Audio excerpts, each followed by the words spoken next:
How likely do you think you are to succeed? After talking to many CEOs, athletes, and celebrities, I wondered what makes them stand out. I've always been interested in the mindset of highly successful people, the discipline, focus, and determination when things get tough. What sets them apart? These are not just ideas, they are clues. Let's see how many of these clues you show. Share your thoughts below.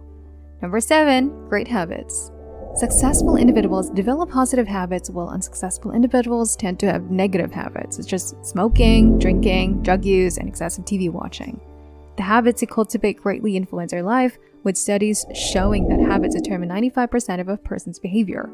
Your current state and future achievements are largely shaped by the quality of your habits. The most accomplished individuals typically have the best habits, which can include morning routines, meditation, reading, or regular exercise. How many of these habits do you practice? Number 6, incredibly driven. Successful individuals are incredibly motivated. How motivated are you? I'm not talking about being difficult to work with or mistreating others. I'm referring to pushing yourself to achieve results. Your personal drive turns your ideas into actions and results. It's what keeps you going when things get tough and helps you bounce back from disappointments and setbacks. So how motivated are you? Or do you find yourself being lazy, procrastinating, putting things off? In the first 5 years of my career, I didn't think a single day off. I worked 10, 12, 14 hours every day for 5 years straight. Why? Because I was motivated. I wanted to provide for my family and prove others wrong. Today, I'm driven by my mission. How about you? How motivated are you? Number 5, confident. Successful people feel sure about what they can do. The main things that can stop someone from succeeding are self-doubt and fear of the unknown. We often doubt ourselves. We ask, am I ready for this? Am I good enough? Do I really have what it takes to succeed? Confidence is just about believing in yourself, and believing in yourself means doing things that you once thought you couldn't do. Confidence comes from being good at something. It's easy to believe in yourself when everyone else does too, but that's not the kind of confidence I'm talking about. I mean, believing in yourself when you're not ready, when no one else believes in you, and when everyone doubts you and says you can't do or make it. That's when you need to have that strong self-confidence, that belief that you can do it.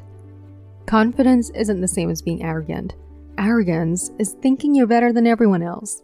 Confidence is knowing that no one is better than you. Do you feel confident enough in your own abilities to do what it takes? Are you willing to take risks for yourself? Not just with words, but with actions like how much you invest in yourself. Are you willing to take risk? Everything. For your goals and dreams? Do you bet on yourself? Or do you procrastinate? Do you hesitate? Are you a perfectionist? Do you get stuck overthinking things? Number 4, paralysis. You might have the best and most brilliant ideas, but if you can't explain them well to others, you won't get far. Good communication is key. This includes writing emails and social media posts, leading meetings, talking one-on-one, on the phone with potential clients, or in front of large groups. Early in my career, I joined Toastmasters to improve my public speaking. I also learned from a mentor to enhance my writing skills, which is about using words to convince and influence others. Successful people share a common skill, the ability to influence, persuade, and inspire others. Number 3, growth mindset. They have a mindset focused on growth. Mark Cuban reads for 3 hours every day. Bill Gates reads for at least 1 hour daily. I read 2 to 3 books each week. I've been constantly learning for years now, and I'm just talking about reading books. It could be listening to podcasts, talking to other successful people, or getting coaching from mentors. Successful people are always learning and growing. We never stop. Once I asked a very successful person to lunch. He has been successful for many years, especially in mergers and acquisitions. He has successfully sold multiple companies at a young age. When we sat down for our meal, he pulled out a journal and started taking notes, asking me questions and learning. I had wanted to learn from him, but it turned out into a mutual learning session where he was also learning from me. I'll never forget that experience because the more you know, the more you realize there is to learn. When you know less, you tend to think you know more. Number 2, success mindset. Successful individuals embrace their failures. Do you welcome failures as well, or do you take them too personally?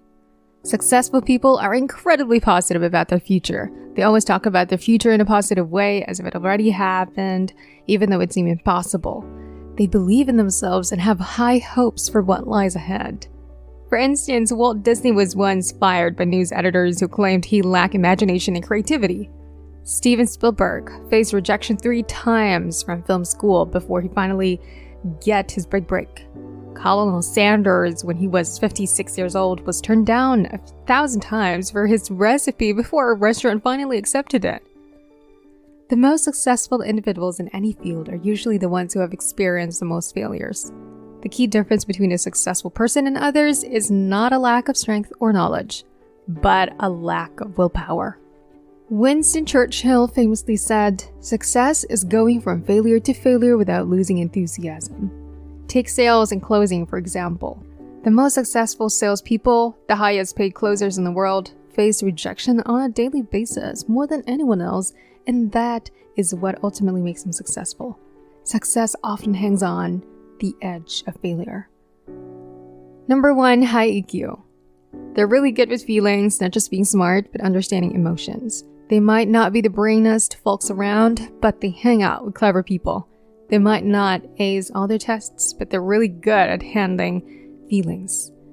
You see, when it comes to being successful, understanding emotions is more important than being super smart. Now, being super smart is mostly something you're born with, but understanding emotions is something you can learn and get better at. Successful people are really good at understanding feelings, which means they don't freak out when things get tough.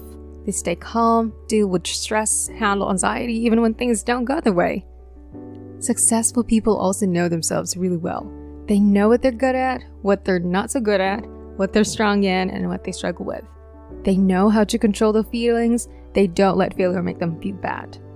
So how many of these things do you do? How likely are you to be successful? If you do a few of these things, congrats. You're probably going to be successful. If you do all of these things, then you're very likely to be successful. But having these qualities isn't enough. You also need skills. That's what truly makes you successful. These qualities are just the beginning. How do you turn what you're good at into something valuable? Thanks for watching.